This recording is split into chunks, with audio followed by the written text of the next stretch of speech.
What's going on, Cowboys Nation?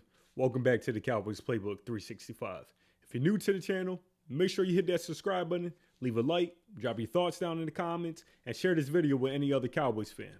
Now, let's get into it. But I'ma get back to the point, baby. Hold on, we them boys.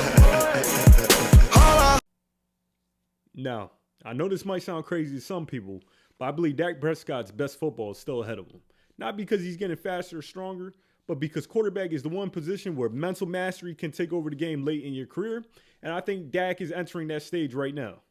We all have to remember, quarterbacks don't peak like other positions. A lot of fans treat quarterbacks like wide receivers or running backs, assuming they peak early and decline fast. But quarterback development is different. The longer you play, the more you see coverage disguises, blitz variations, post-snap rotation, pressure looks, situational tendencies. Eventually the game slows down and the great quarterbacks stop reacting and start anticipating. That's where Dak is trending. Yes, and I get it. There's always going to be Dak haters, Dak non-believers, Dak's this, he's this, but Dak's production is already elite.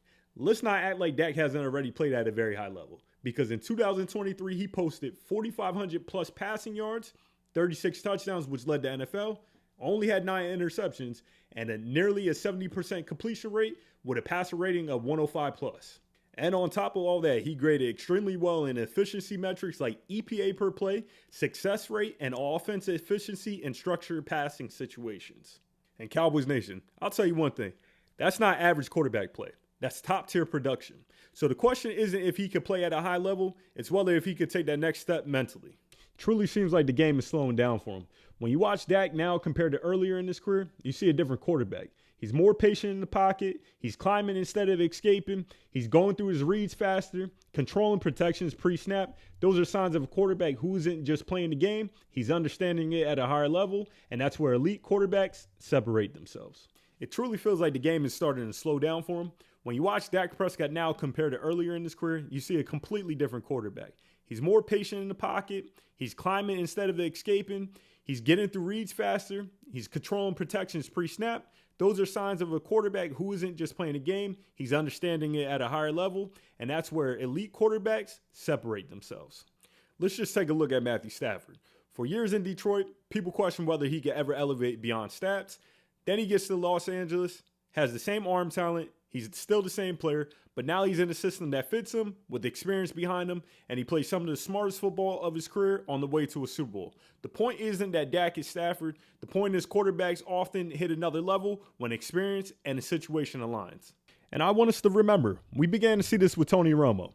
Early Romo was highlight plays, off-script magic, risk-taking, but late career Romo started to look different. Faster recognition, better pre-snap control, cleaner decision-making. The game started slowing down for him. And in my opinion, we were beginning to see Romo master the position before injuries ended his career. That matters because Dak is now in a similar phase of experience growth. Not the same player, but the same concept of quarterback evolution. Shotty's approach is interesting because it points towards balance. A stronger run game does two things. It forces defense to respect play action, and it opens the middle of the field. And Dak has always been strong off play action and rhythm throws.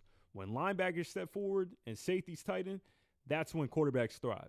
This system could actually simplify the reads and elevate his efficiency. Having Pickens changes how defenses will play Dallas. Now you can't just shade everything towards CeeDee Lamb. Pickens forces more one-on-one matchups, more vertical stress, less safety cheating, more honest defensive looks. For quarterbacks like Dak, that's huge, because better spacing means faster decisions and cleaner throws. Cowboys Nation. Now let's be real. The biggest question mark is, can Dak win in big playoff moments? That's fair criticism, because at this point, Dak doesn't need to prove he can win regular season games. He needs to prove that he can elevate against elite defenses in January. If that happens, everything about his legacy changes.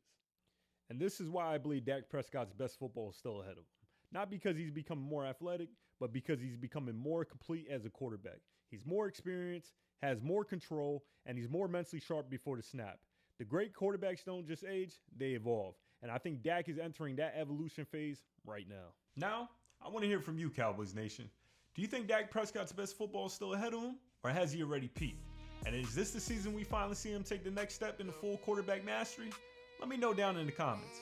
If you enjoyed this breakdown, make sure you subscribe to the Cowboys Playbook 365 and share this video with any other Cowboys fan. Yo, I'll catch you on the next one. Young, got the playbook on like Cowboys 365. Man, we rising to the top. Inside scoop, every rumor, every drop. From the field to the mic, we ain't never gonna stop. Hear the clash of the stars, let the truth unfold. Podcast in your ear, every story's pure gold. Dallas pride, ride or die, we bold. Tyler's got the heat, yeah, the game's getting sold.